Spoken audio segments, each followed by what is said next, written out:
So, malamang dito ka kasi gusto mo mag-travel abroad and dahil freelancer ka, malamang yung problema mo is wala kang ID or probably you haven't started paying your tax yet to have a supporting document. Nung nagpa-plan ako mag-travel, isa yun sa pinaka-concern ko kasi parang wala masyadong information for someone like us na freelancers kung na-approve ba kung walang ID or kung walang ITR.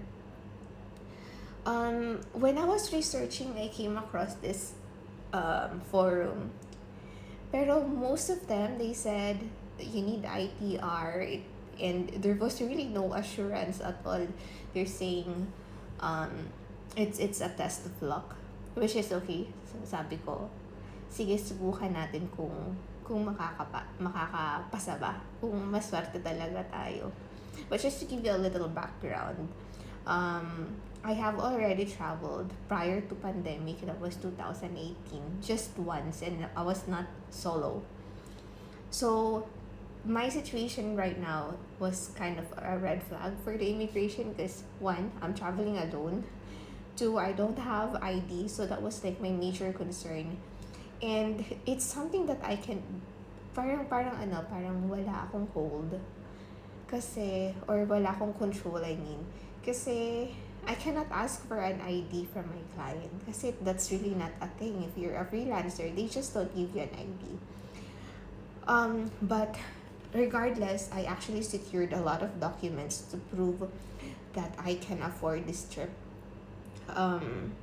I secured, there is certificate of earnings on Upwork, so I printed that out. I also printed out my transaction history there, the payment I received plus the payment I got from them. I used Payoneer, so I printed that out as well. What else?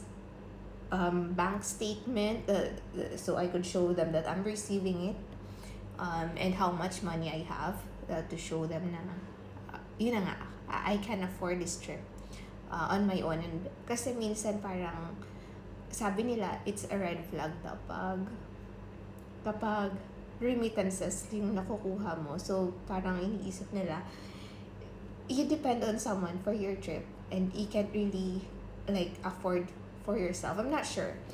But okay, so given the things that I know online, so I secured everything.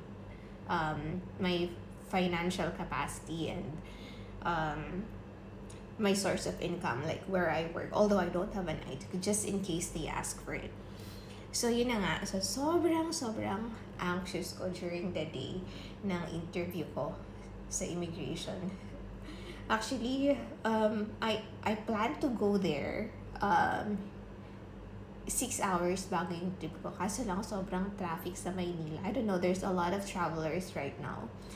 And medyo sa pila nga, medyo mainit ang ulo ng iba kasi dahil siguro traffic, yung mga ibang mas maaga yung trip, they had to be like called para sila yung i-prioritize, which is parang kami naman na nauna, parang because we were there for like probably a couple of minutes already and nagtawag sila ng iba para mauna, which is fine naman kasi at naasikaso naman nila kami.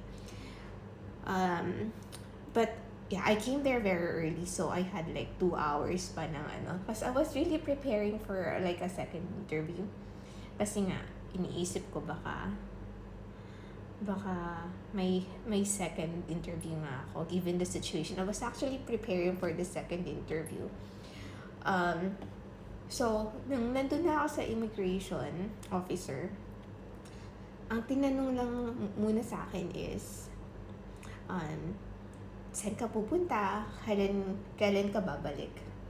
I was actually preparing for them to ask more complicated questions, but basically parang yun lang yung tinanong sa akin. And they ask pala din if I have already traveled before, which is I said, but just once. I said I went to Thailand before, so yeah. And then they ask for my flight return flight.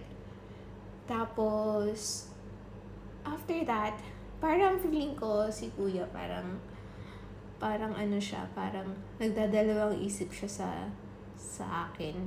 Kasi nga, mag-isa lang ako. And then he asked, why are you traveling alone? Sabi ko na lang, kasi wala pa akong friends na available sa schedule ko. Tapos I saw him walk away. Pumunta siya sa may to check with his colleagues. And they were talking. Siguro umabot din ng mga 10 minutes yun. 5 to 10 minutes maybe. Medyo matagal-tagal din. Mas actually worried. Sabi ko, sige, mukhang ipapatawag na ako sa immigration. I mean, ipapatawag na ako sa second interview. Although, nakita ko naman walang pila yung nasa second interview. So, but I was, okay, cause in my mind kasi talaga, I was preparing for a second interview kasi hindi ko naman talaga iniisip na makakalusot ako given medyo complicated na yung situation ko. So yun, pagbalik niya, sabi niya kuya, we just had to double check your return flight. And then I see him, I heard the stamp, and okay, it looks like I was already approved. And then that's it. That was fast.